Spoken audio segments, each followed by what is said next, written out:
Bismillahirrahmanirrahim. Walaupun beda paham.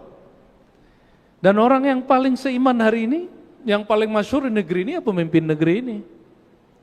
Ya, oleh karenanya, ini mohon maaf, Malaysia, Brunei, di setiap khutbahnya doain pemimpin nggak? Doain pemimpin.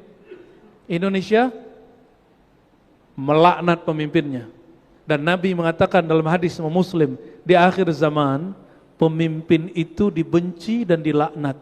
Sebagaimana pemimpinnya melaknat rakyatnya dan membenci rakyatnya. Itu tanda-tanda akhir zaman. Mau menangguhkan akhir zaman?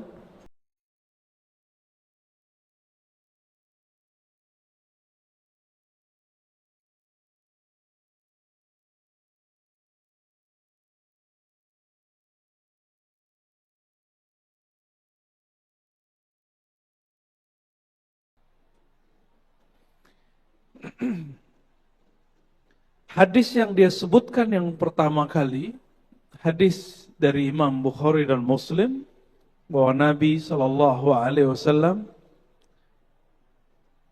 dikatakan oleh Anas bin Malik, Nabi bersabda, "Thalathun man kunna fihi wajada bihinna halawatul iman." 3 hal mahar orang mendapatkan manisnya iman. Ini Bapak Ibu, kenapa orang beragama itu tegang? Karena dia tidak merasakan manisnya iman. Yang dia tahu iman itu ancaman. Iman itu ancaman. Coba kita lihat. Apa kata Nabi SAW? Ayyakunallahu wa rasuluhu ahabba ilaihi mimma siwahuma.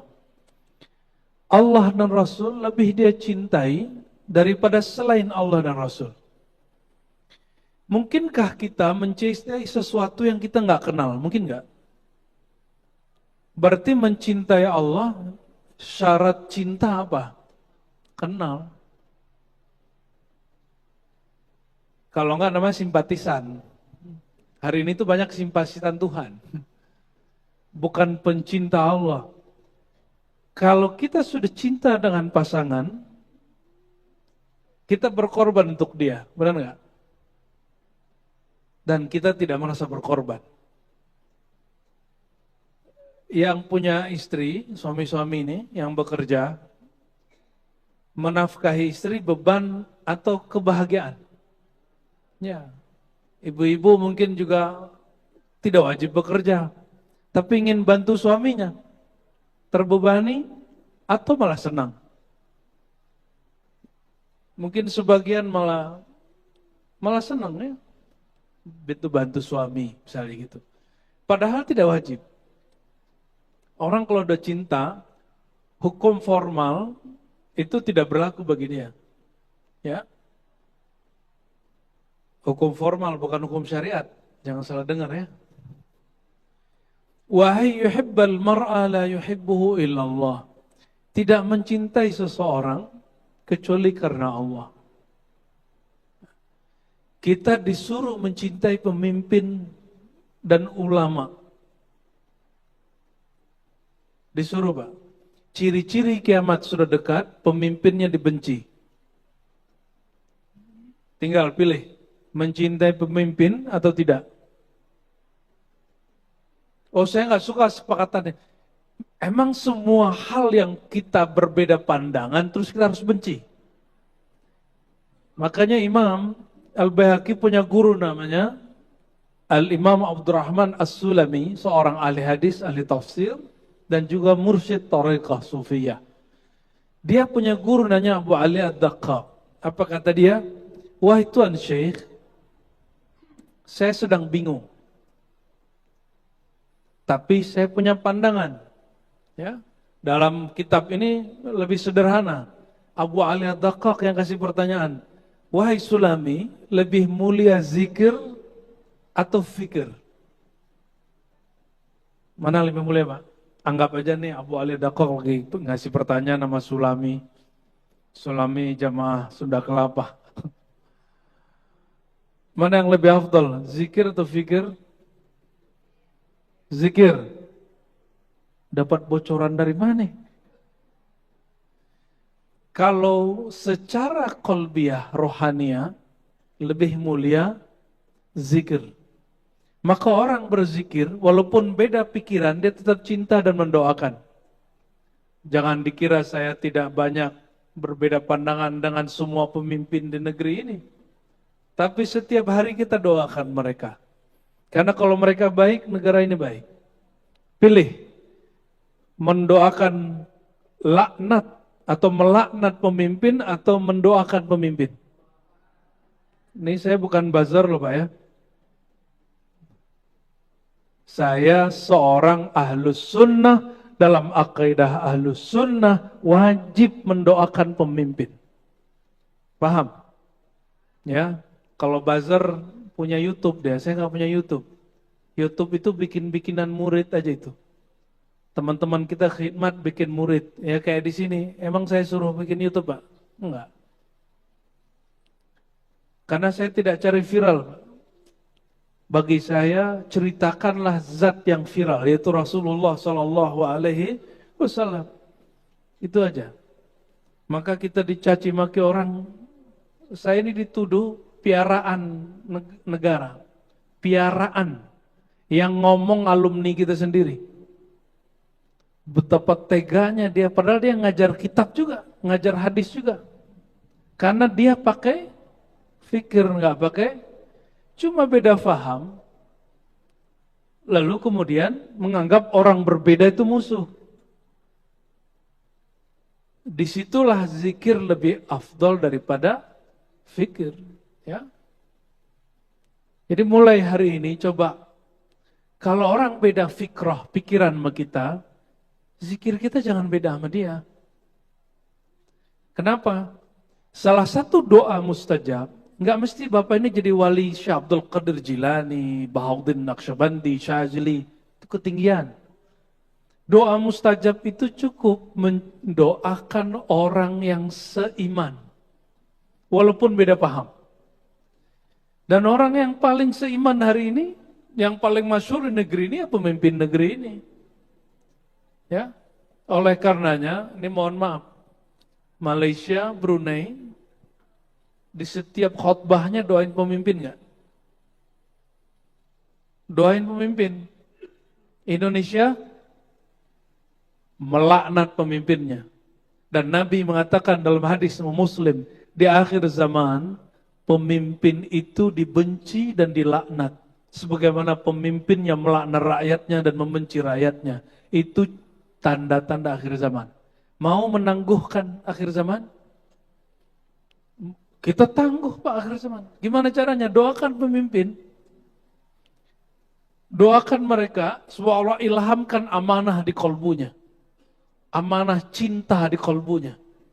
Ada yang netes.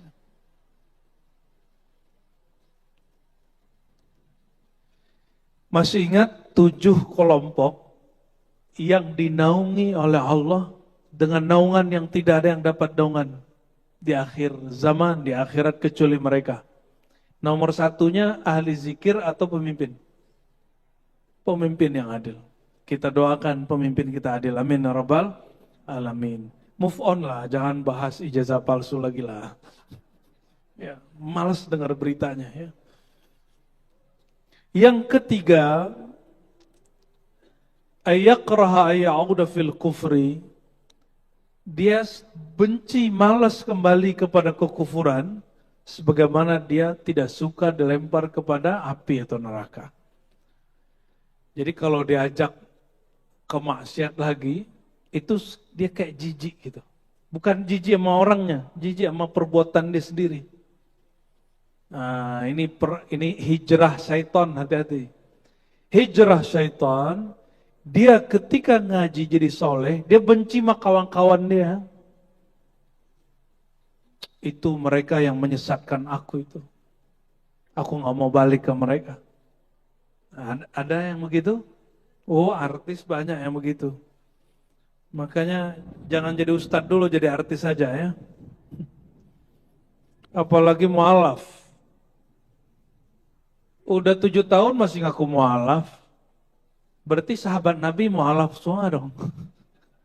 Ya, betul nggak? Sahabat Nabi mu'alaf semua, Pak. Adakah mereka ngaku mu'alaf? Nggak ada. Maka ngaku mu'alaf itu bid'ah. Ya, jadi kalau ada yang ngaku mu'alaf bilang ente bid'ah gitu aja. Nabi nggak ada mu'alaf-mu'alafan. Semua sahabat itu mu'alaf. Apa arti mu'alaf? Wal mu'allafati qulubuhum. Orang yang sedang dicari kelembutan hatinya untuk menerima iman. Anda sudah mu'alaf 30 tahun lalu, ya salam. Itu bukan lagi, ente lebih tua dari anak aneh itu. Ya, jadi jangan lagi ngomong begitu. Oke? Cukup katakan apa? Saya sedang belajar Islam sudah berapa tahun ini, gitu cukup. Berarti dia nggak move on. Dia hanya pengen dapat dana zakat 1/8%. Ya. Sorry, ya. Kita nggak mau dibodohin juga. Wabihan ba'nal Baihaqi qala sami'tu Aba Abdurrahman Sulami. Imam Baihaqi pernah berkisah tentang pertemuan dia, dialog dengan Imam Sulami. Siapa tadi? Sulami, guru dari Al-Baihaqi. Imam Abdurrahman Sulami ini wafat tahun 412 Hijriah. Sekarang sudah berapa? 14, 46. Ini ngaji hadis sedikit ya. Abu Abdurrahman Sulami ini murid dari Imam Daruqutni. Imam Daruqutni dialah salah satu orang yang mengkritik Bukhari, Sahih Bukhari. Asbab kritik dia, Sahih Bukhari jadi viral. Asbab dia kritik Bukhari, Sahih Bukhari jadi viral. Ini Imam Daruqutni. Jadi tidak semua orang yang kritik kita itu menghancurkan kita, Pak. Karena Daruqutni bisa membedakan antara fikrah dan zikr. Dia mengkritisi Imam Bukhari bukan sosoknya, tapi metode dia mengatakan ini sahih tidak sahih. Ya. La haula wala quwwata illa billah. Tapi dia tidak mengkritisi sosoknya. Ya. Paham maksudnya? Jadi kita kalau beda pandangan sama orang, jangan serang pribadi dia. Itu childish. Kalau beda pandangan, jangan cari tahu keburukan masa lalu dia. Cukup kritisi saja pandangannya. Sama nih, Bapak nggak suka habaib, jangan serang pribadi dia. Serang saja apa yang Bapak tidak suka. Nggak usah kemudian apa? Oh, cari kesalahan juga, masalah dia dawir, masalah dia apa lagi? Dia urusan rumah tangganya nggak usah, itu nggak usah diurus. Pekerjaan dia nggak usah diurus. Masa kecil dia nggak usah diurus. Cukup kritisi apa yang kita tidak suka. Begitu juga ke fulan, syekh fulan, ustadz fulan, ya. Imam As-Sulami ini yang mengajarkan Imam Baihaqi adab. Beradab itu bagaimana caranya? Nah, Imam As-Sulami nulis kitab hadis, nulis kitab tafsir, nulis kitab macam-macam. Dan kata Imam Al-Khashab, dia dicintai oleh pemimpin, rakyat, ulama, orang awam. Sampai dia nulis satu kitab yang kontroversial, judulnya Haqa'iqut Tafasir. Haqa'iqut Tafsir, ini kitab, dia baca ayat, lalu hatinya dapat ilham, itu ditulis. Itu kalau dia buka majelis Haqa'iqut Tafsir, ini Bapak Ibu nih nggak muat, ya. La haula wala quwata illa billah. Jangan kaget. Ini baru geledek ini, belum kiamat ini. Jangan suka kaget, baca la haula wala quwata illa billahil azim. Orang suka kaget itu gimana nanti kalau terjadi dukhon? Ada dentuman di suatu Ramadan walaupun hadisnya dhaif, tapi secara isyarat dibenarkan oleh ahlul ilham. Nanti gila semua nanti paling. Ya, baru pandemi aja udah pusing. Gimana nanti kalau dentumannya lebih besar? Ada nanti dokumennya. Itu yang nanti setelah dentuman itu terjadi dukhan. Kita nggak tahu kapan terjadinya. Ini kan orang lagi santai-santai, kayak nggak ada masalah, ya. Ntar kejadian lagi, ya. Kayak mimpi di siang bolong kan. Number one-nya siapa? Yang kena pertama kali kena pandemi, masih ingat? Lupa kan? Lupa. Depok, Pak. Saya lagi tinggal di Depok saat itu. Ya salam. Depok yang kena, yang lockdown Jawa. Allahumma sholli ala sayyidina Muhammad. Imam Sulami, beliau ngajarkan adab dan beliau ini unik. Di saat orang mengkafirkan Al-Hallaj, dia izinkan di majelis zikirnya, di majelis hadis dia, setelah ngaji, orang diizinkan mendendangkan syair-syair Al-Hallaj. Syekh Siti Jenarnya Indonesia lah. Kontroversialnya orang emang. Dia tidak haus pujian. Dia siap dicaci maki. Bagi dia kebenaran harus dizahirkan, kebatilan harus disingkirkan, kebencian harus dibuang jauh-jauh. Ya. As-Sulami dia berguru kepada Abu Dandar At-Tusi. Nah, ini orang mazhab Syafi'i semua, Baihaqi Syafi'i, Sulami mazhab Syafi'i, At-Tusi Syafi'i. At-Tusi berguru kepada Ja'far Al-Khuldi. Ja'far Khuldi ini salah satu khalifah pewaris tasawuf Imam Junaid. Jadi murid Imam Junaid itu banyak, ada Ruwaim, ada Shibli, ada Ja'far Al-Khuldi. Kalau thariqahnya turun ke Imam Shibli. Kalau ilmunya turun ke Ja'far Al-Khuldi. Kalau bab akidahnya turun ke Imam Ruwaim. Itulah jadi akidah Asy'ariyah. Ya. Paham maksudnya? Nah, insya Allah kami November ini ya. Ini nggak tahu masih ada kuat atau baru 2 minggu sudah hampir full. Oh, insya Allah kita ziarah ke Baghdad. Syekh Abdul Qadir Jilani salah satunya adalah Imam Junaid dan murid-muridnya termasuk Ja'far Al-Khuldi ini. Ya. Insya Allah. Insya Allah. Ini Al-Baihaqi orang Iran, Sulami orang Iran, dia berguru kepada orang Tus kampung Imam Ghazali, orang Tus berguru kepada Ja'far Khuldi orang Irak. Orang Irak ini tepatnya di Baghdad mengatakan Sami'tul Junaid, aku mendengar Imam Junaid, Imam Baghdad, Kutub Al-Ghaus di zamannya berkata qala rajul li Saris Sakti. Ada orang bertanya kepada guruku Saris Sakti. Saris Sakti ini sezaman dengan Imam Ahmad bin Hanbal, pendiri mazhab Hanbali. Ya, apa kata orang ini? Kaifa anta? Bagaimana keadaan hatimu wahai Tuan Syekh? Orang ini sebenarnya Junaid itu sendiri. Junaid inilah yang nanya ya. Nah, Bapak kalau punya talqin zikir Bapak Ibu, zikir itu ditalkin, dibimbing sama guru. Itu silsilahnya lewat orang ini. Junaid, Saris Sakti.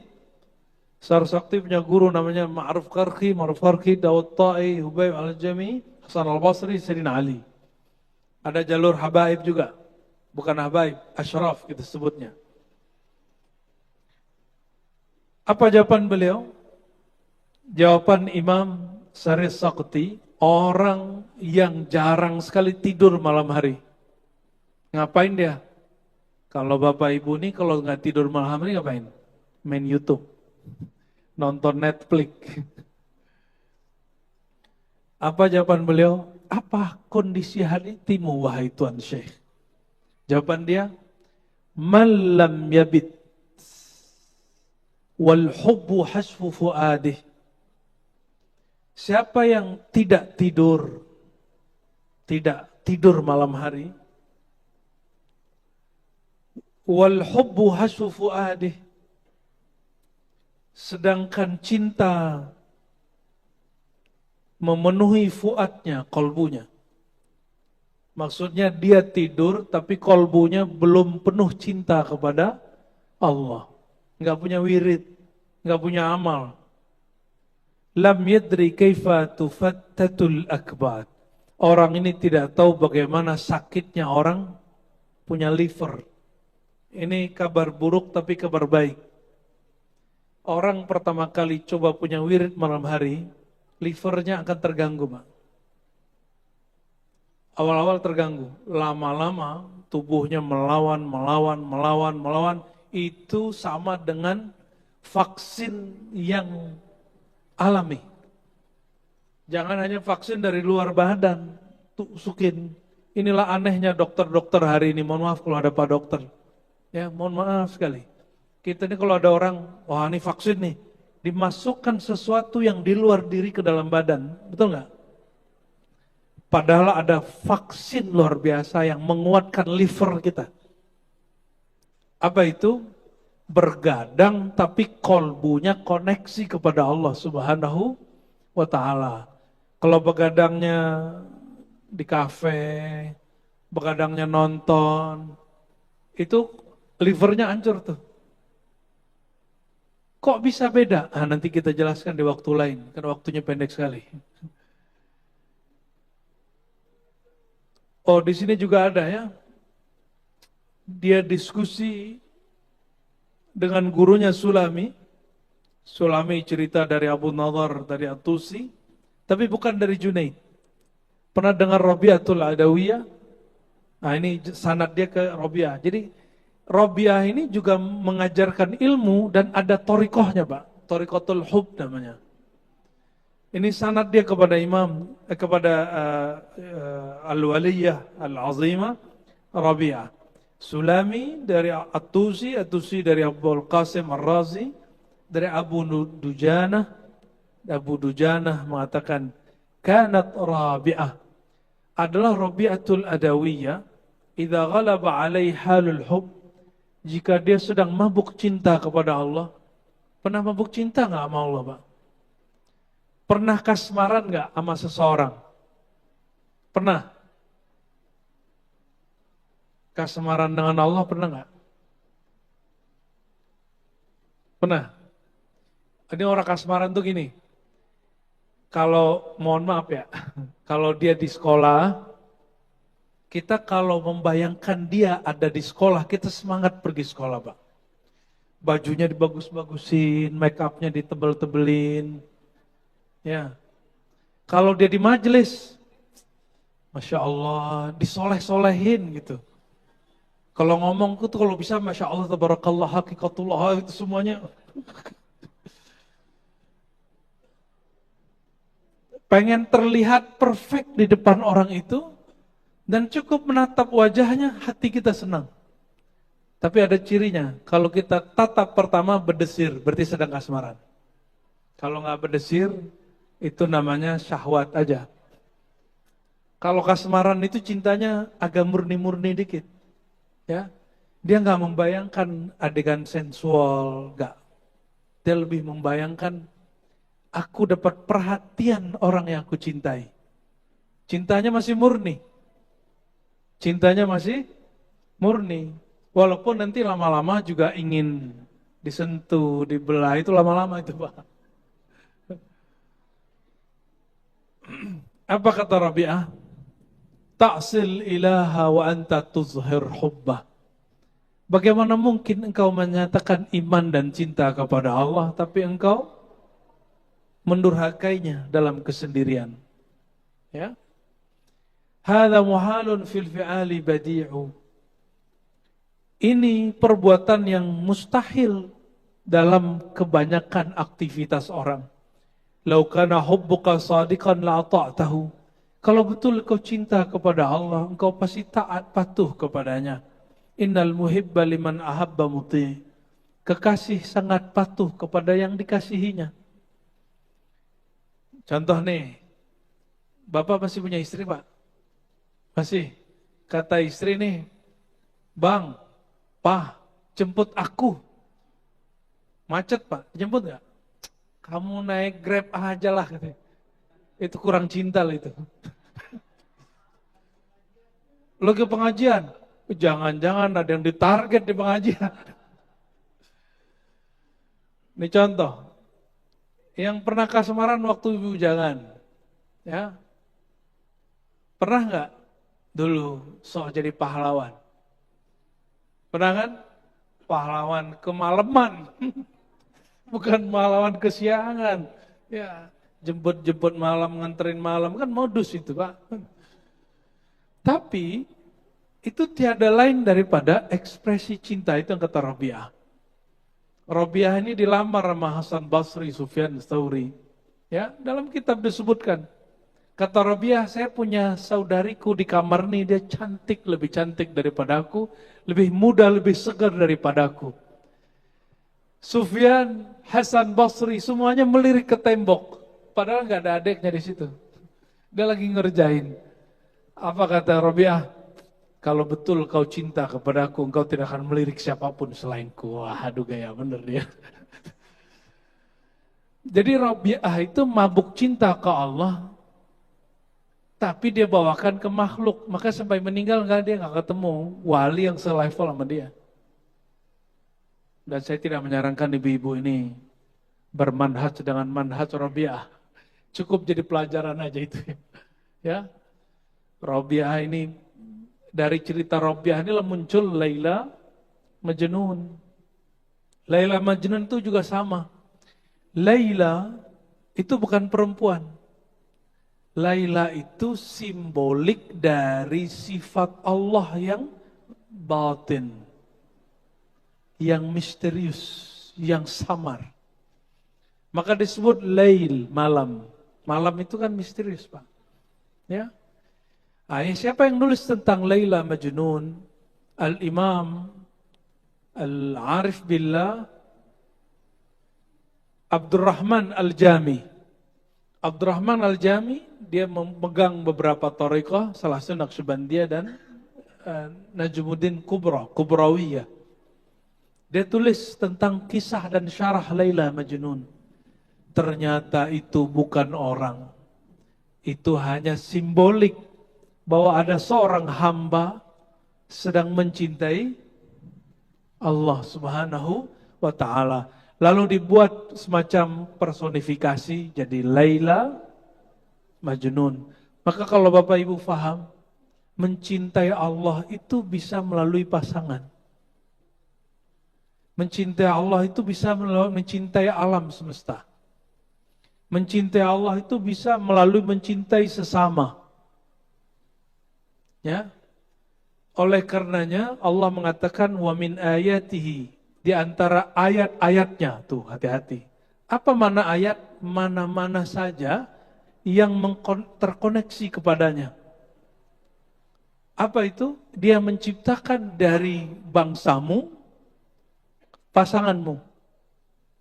Berarti kalau ingin mengenal Allah, punyalah pasangan. Yang jomblo-jomblo, walaupun sudah berumur, Pak, saya anjurkan menikah lagi. Serius. Imam Ahmad bin Hambal mengatakan, aku diberitahu Allah nih, umurku 7 hari atau 10 hari lagi. Istriku meninggal atau cerai, aku nikah lagi katanya. Karena aku malu berjumpa dengan Allah, tidak punya pasangan, tidak mengamalkan sunnah Nabi Muhammad SAW. Kalau ibu lain cerita Bu ya. Ini bapak-bapak. Walaupun dia tidak gauli, hanya status. Hanya apa? Status. Tapi dinafkahi, Pak. Lalu apa kata Allah? Wa ja'ala bainakum mawaddatan wa rahmah. Dan Allah jadikan antara kamu dan pasanganmu mawaddah wa rahmah. Mawaddah wa rahmah itu bukan makhluk. Itu sifat Allah. Sifat Allah bukan makhluk. Sifat Allah ada pada zat Allah. Sesuatu yang ada pada zatnya bukan makhluk. Jadi kalau ingin mendekat kepada Allah, menikah, Pak. Ya, maka Allah akan ciptakan nur kedekatan namanya mawaddah warahmah. Sama-sama berarti sayang, bedanya mawaddah itu leburnya cintaku dalam cintamu.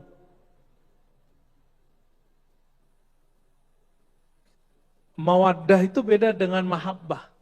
Kalau mahabbah ini ada mahabbah syahwat.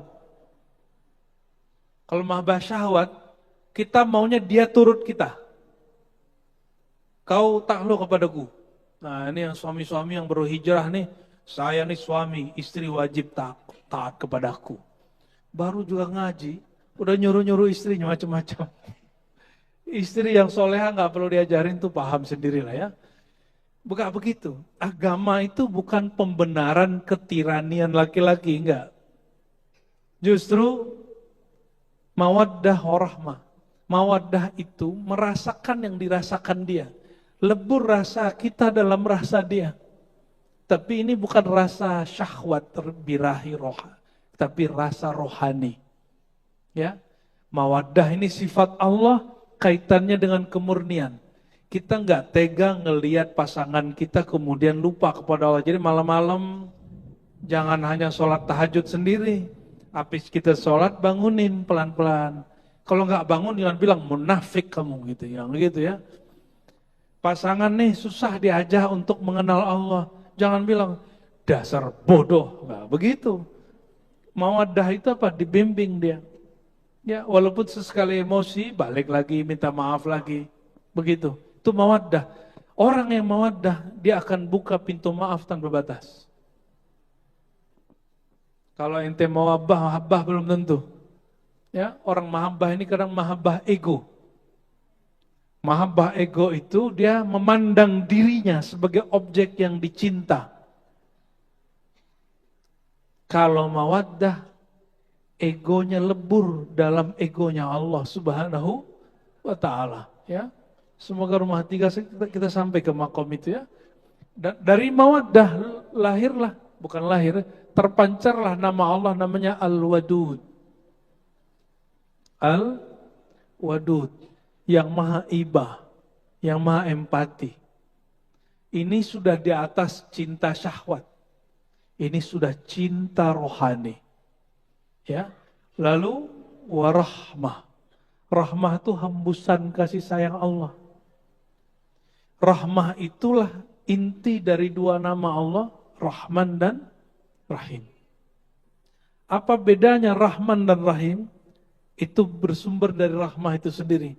Rahmah itu kasih sayang Allah yang mencakup semua makhluknya tanpa batas. Ya. Tapi di dalam cintanya itu ada yang dia rahasiakan. Yang tanpa batas itu namanya Rahman, yang dia rahasiakan namanya Rahim. Itu perbedaan. Bismillahirrahmanirrahim. Maka Rahman, kasih sayang Allah mencakup mukmin, kafir, hewan, binatang, tumbuhan, semuanya dapat percikan hembusan rahmannya Allah Subhanahu wa Ta'ala. Sedangkan Rahim khusus untuk para nabi, para wali, kekasih-kekasih Allah. Kalau orang mukmin biasa, ahli ibadah biasa cuma dapat Rahman. Surganya surga syahwat nanti. Ya. Makan, minum, kawin gitu aja ntar di surga. Tapi kalau dapat Rahim, Allah undang.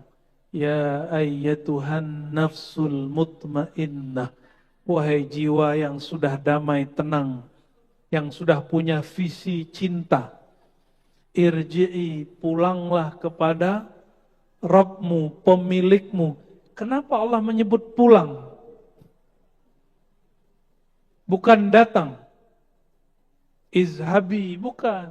Fa'ti, bukan. Irji'i. Apa rahasianya? Dan lafaznya irji'i ila rabbik, bukan ila ilahik. Apa makna Rabb dalam bahasa Arab? Rabb itu pemilik.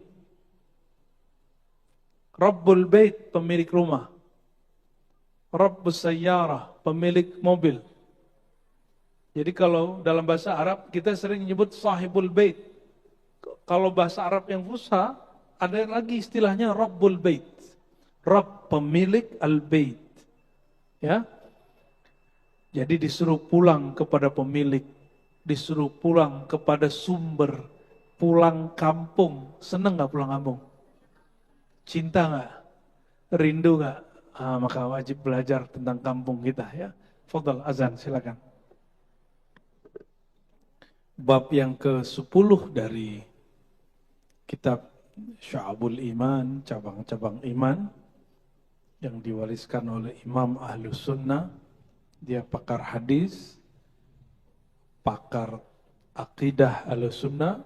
Dia punya kitab judulnya Al-I'tiqad, dan dia juga pakar tasawuf. Nah, kita beruntung. Jadi kalau belajar Islam itu, agama ini jangan hanya sepotong-sepotong.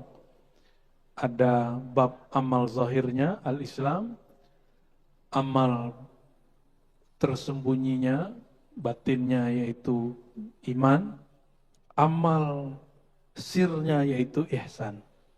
Ya, kemudian melahirkan ilmu al-Islam, melahirkan fikih, iman melahirkan akidah, al-ihsan melahirkan ilmu tasawuf. Dan beliau mengatakan apa? Bahwa percaya bahwa iman kepada Allah itu wajib, itu salah satu cabang dari iman. Jadi cabang iman yang beliau tulis itu lebih dari 70. Cabang ke-10 dari iman adalah al-hubbu fillah. Mencintai Allah dan mencintai karena Allah. Dan disebutkan ini sebagai hadis penutup, ya. Sayyidina Muhammad sallallahu alaihi wasallam mengkhabarkan nanti di hari kiamat ada sekelompok orang, dia tidak kenal hisab, mizan, sirat. Apa? Hisab diperiksa, mizan ditimbang. Jadi nggak sempat disidik, nggak ada sempat disidang, nggak sempat ditarik-tarik pakai baju oranye gitu, nggak sempat dibawa ke jeruji, nggak sempat dibawa ke penjara namanya neraka, nggak pernah melalui sirat. Sirat itu jangan dibayangkan lambut tipis. Sirat itu seperti naik gunung tapi ujungnya tipis. Ya, kenapa? Di bawahnya disebutkan oleh Nabi banyak sekali raksasa-raksasa duri. Jadi kalau kita kepleset dikit, durinya udah nyantol ke paha, ke badan, ada yang ke kepala, ada yang ke muka. Ya. Dan hadisnya sahih. Gentingnya seperti rambut dibelah 7, itu bahasa majazi. Ya. Tapi bagi sebagian orang, dia lihat seperti lapangan bola. Bagi sebagian orang yang dia temui seperti apa? Seperti jembatan kecil. Jadi itu sangat subjektif sekali, tergantung perjalanan rohani dia di dunia. Mohon maaf, Bapak Ibu maksiat hari ini, maka dia paralel dengan alam di sana. Di detik ini, di detik yang sama di sana, nanti kita akan melihat sirat kita tipis. Seperti itu.